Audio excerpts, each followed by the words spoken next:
Hello and welcome back. This is the week 11 lecture. So today we're going to do two things. We're going to cover classification. That's our final writing style or technique that we need to know for Essay 3. And then we're going to get started on Essay 3.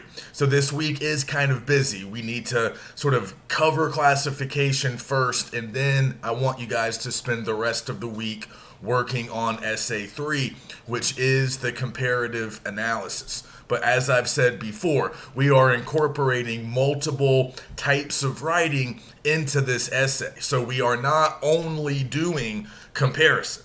The whole thing is a comparison, but within that comparison, you need to incorporate some definition, some examples, and some classification. We're doing multiple things here. Essay 3 is a little bit more complex than Essays 1 or 2, and that makes sense. We are progressing, we are advancing, developing over the course of the semester, so our assignments do get a little harder, a little more complex as we move along. So I'm not going to go through the outline blow by blow like I've done in the past, but just make sure you look at it. There is an Essay 3 outline. I'm telling you sort of what to do or the things that you need to do, generally speaking, in each paragraph. So take a look at that. Please read my assignment instructions. Those are also available in the Week 11 module. Make sure you understand the assignment. Make sure you understand all of the things that you need to do for the assignment. Because like I've said, this is not just comparison. If you only compare and contrast in Essay 3, you're going to miss out on a lot of points because you need to do other things as well. So we talked about definition and examples last week. So now let's cover classification because that is the final skill we need for this big assignment.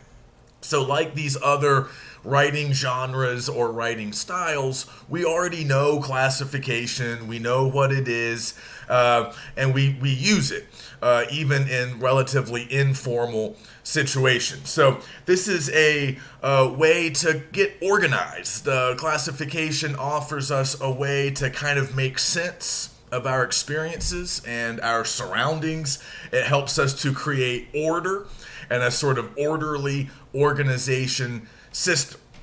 An organizational system that will help us look at things more clearly. So classification helps us to name things. It helps us to remember things. It helps us to discuss them with others. So obviously we can see why this would be valuable in writing. And typically when we are classifying different things, we have some kind of a larger purpose. So typically we are classifying in order to explain or point out a particular pattern or a particular feature of these things that we think is interesting or important. We can also point out, other various key characteristics that readers might not otherwise notice. We might want to point out similarities or differences. Again, we can see how classification can help us with an overall comparative analysis because it will help us to identify and isolate differences and similarities between things because we can create different groups, different categories. We can place things within their proper group, and then we can start looking at similarities, differences. We can compare different groups. We can look at individual things within groups, and it just gives us a structure and an order that we can use to make additional intellectual moves. So in the module, in the overview, I've given you sort of a basic 3-step process for classification. Just to kind of give you a sense of how we do this. Again, it kind of comes naturally. We tend to put things in categories all the time, and we don't always think about it. But typically, you want to follow these steps in this basic order. So you start by looking at the individual characteristics or elements of the things that you are classifying. So we've kind of talked about this before. This is similar to what we did with the process analysis when we took our subject and we broke it down into all of its individual parts and elements. We are doing something similar here. Whatever it is that we're classifying, whether it's mechanical objects or movies or essays or whatever, we start by breaking those things down into their key characteristics. What are their most important traits? And we have to look at those elements in order to be able to really classify. So we kind of start there. We focus on the elements and we identify the key characteristics of these things that we want to look at. Then we look at the similarities between those elements. That's what's going to help us ultimately create our groups or categories. We're looking for similarities, and then the final step is when we put things together according to those similarities. We group like with like. So let me just give you a quick example based on what we did in my live 101 class, what I would like us to be able to do, but we can't really do it with the online model. In class, we talked about movies, and we decided that we were going to classify movies. So we followed those 3 steps, and I'll walk you through them. But what we also did, and the final term that you need to know for classification, is we chose our principle of classification. So this is kind of similar to that principle of analysis, or that framework of analysis that we were talking about in reference to Essay 2. Here in Essay 3, when you classify, you need to have a principle of classification. In other words, you have to figure out sort of what's the most important aspect of these things that you want to look at.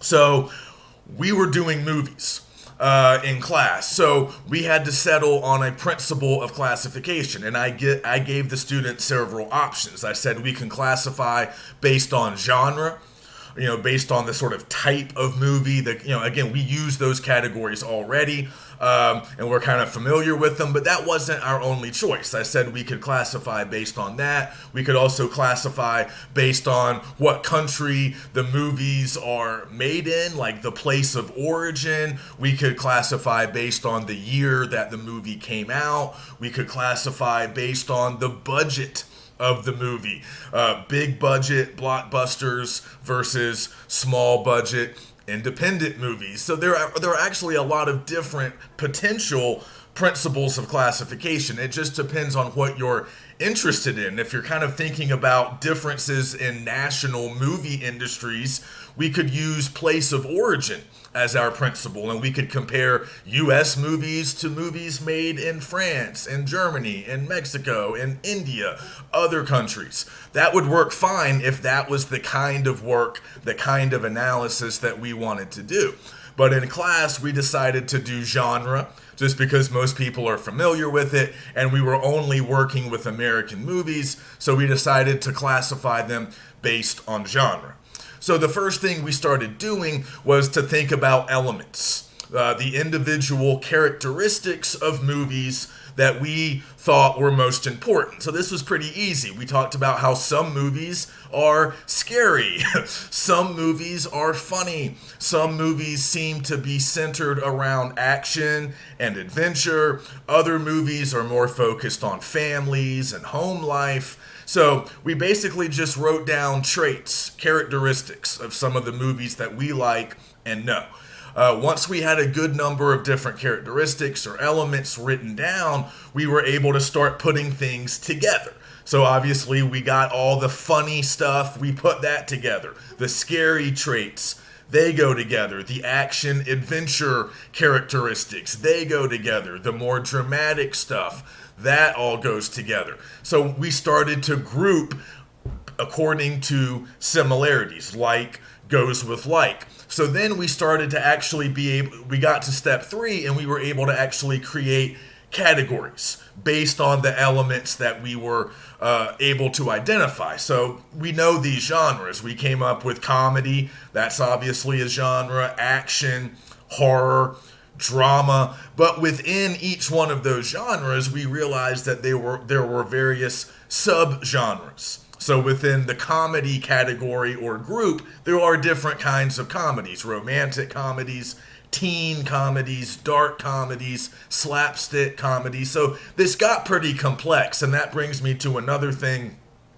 that I mentioned in the overview for this week, which is we have kind of a basic difference between simple classifications and more complex ones. So a binary classification is very simple. You just have two groups and you can basically put everything in one group or the other. But we can also have complex classifications where we have multiple groups and we have a lot of different things to put in those groups. So the process stays the same. We're still looking at individual elements, then we're looking at similarities, then we're creating our groups, but it's going to vary as far as how many groups you have. That just depends on what kind of classification you're doing and how complex you want to be. So for example, I live in a large apartment complex. I have many neighbors above me, below me, on either side of me. So I could do a binary classification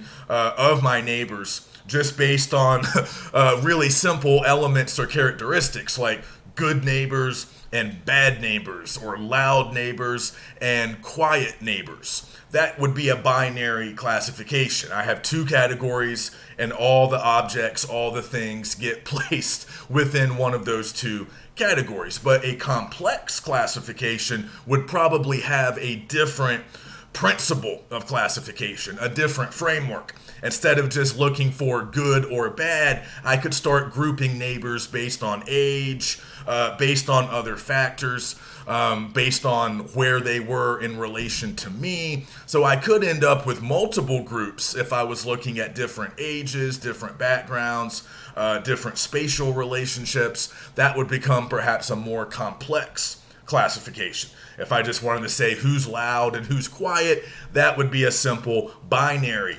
classification. Binary meaning that there's really just two options, two groups. So obviously with our movie work, we were creating a very complex classification with many different groups and subgroups, subgenres. We saw that with horror movies as well.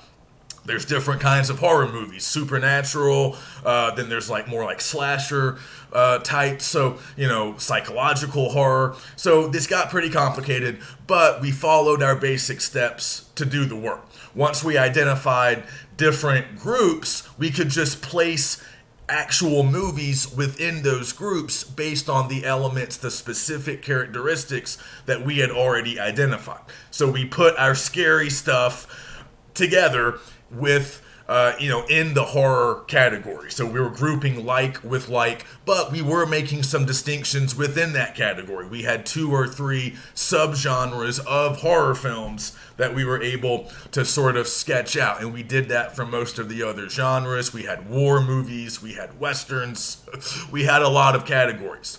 But we put the stuff that had similar elements together in those different categories, and we ended up with a good classification system, a really nice network of groups and a lot of different movies within those groups. So if we were doing that for real, that classification would be sort of a springboard for future analysis. Once we had our sort of classification system in place, we could see everything.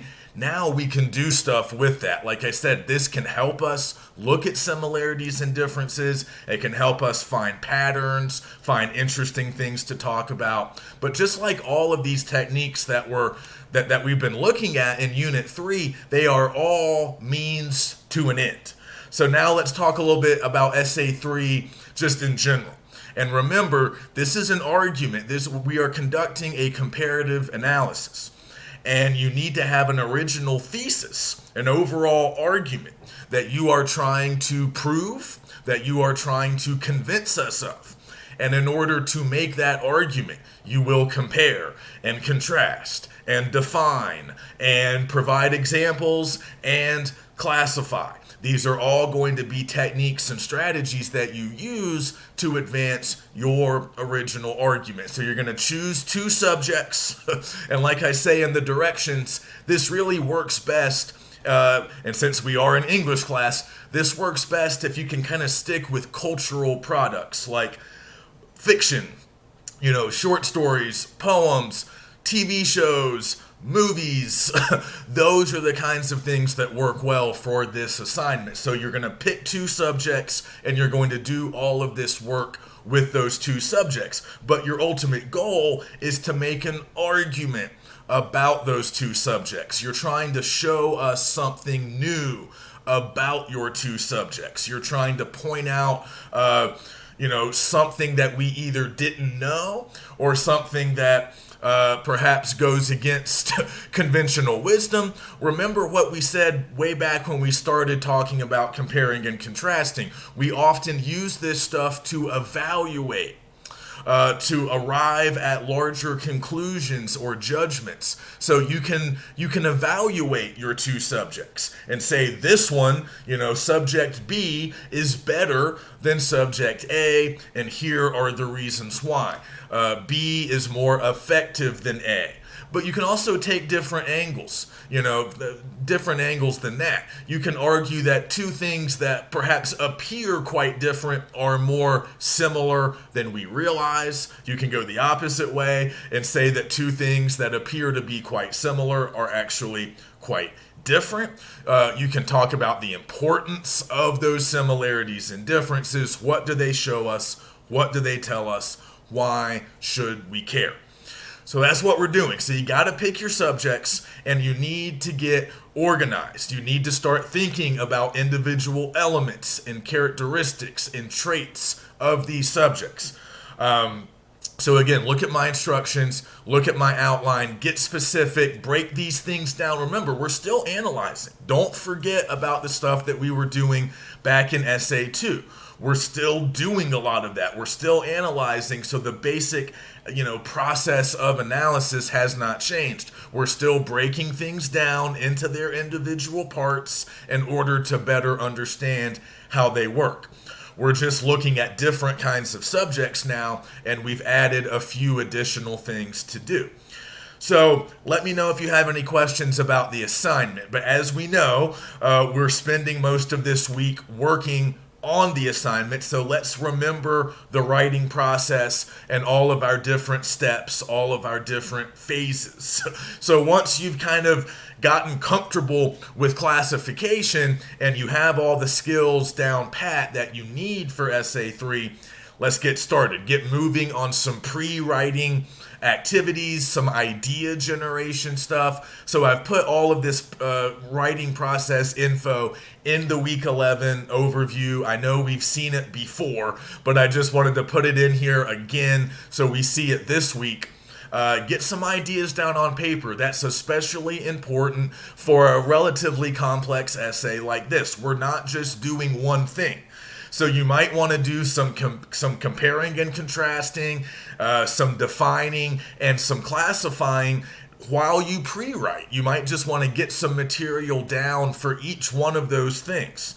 Figure out some key words connected to your subjects that you want to define. So if these are particular movies, if these are shows, and they belong to a certain genre, you might need to define that genre. If there's any kind of specialized language or special vocabulary that goes along with your subjects, those are things that you need to define and explain.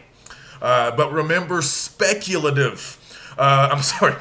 remember stipulative definitions, the ones that you're kind of creating yourself, the ones that are based on the way you're going to use the word, your specific use of the word. Not quite the same as the dictionary definition. You're not changing the definition, you're just using the word in a very specific, particular way. So don't forget about that. There might be words that you want to use in a particular way. They're not words that are new or totally different to the reader, but you might be using them in a slightly different way. So you might want to sketch out your own stipulative definition as you pre-write, as you get some ideas down on paper. But you can also just do some really basic comparing and contrasting between your two subjects. You can just start writing down some observations, maybe get a list going. That's a nice thing to do at the early stages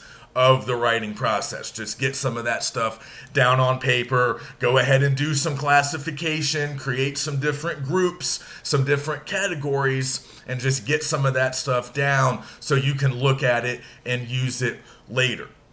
After you've spent maybe a day, at least a day, on some of that early idea generation stuff, you can move to organizing. That's the next part of pre-writing. So remember, we have the three major phases: pre-writing, drafting, and post-writing. And within each one of those phases, we have multiple steps. So with pre-writing, you start with idea generation, then you move to organization. That means outlining and coming up with a writing schedule. So you can use my outline to help guide you as you outline, but you need to be outlining for Essay 3 by the middle of the week. And once you have a good outline in place, and once you have an idea about your thesis, you have at least a rough draft of your thesis, hopefully inside that outline, and you have a schedule in mind, you can move on to the next phase, which is drafting. And of course, you would really like to have a rough draft by the end of the work week. If you have one finished by Friday, you can send it to me for feedback, and you'll have enough time for the final phase, which is, of course, post-writing. That's when you revise and edit. So just give yourself time for that final phase, even if it just means the weekend, even if it just means Sunday. Give yourself a day to go back through the draft and post and proofread it. Look for mistakes. Look for unclear sentences. Look for formatting issues. These are small things, but you will lose points for a lot of these things. So you need to clean them up before submitting the final draft. So read through the draft, and you really want to revise first. Revising really refers to just making general improvements to your sentences and paragraphs. So you're not necessarily fixing mistakes, although you might be doing some of that. You're focusing more on clarity. You're focusing on organization. Do my paragraphs flow? Do they go in a logical sequence? Ask yourself, is each paragraph doing something? You can do what we call a reverse outline. That's a great way to revise. You just go through your draft and either in your head or just, on a scrap piece of paper, write down what each paragraph is doing. Just ask yourself, what does this body paragraph accomplish? What points do I make?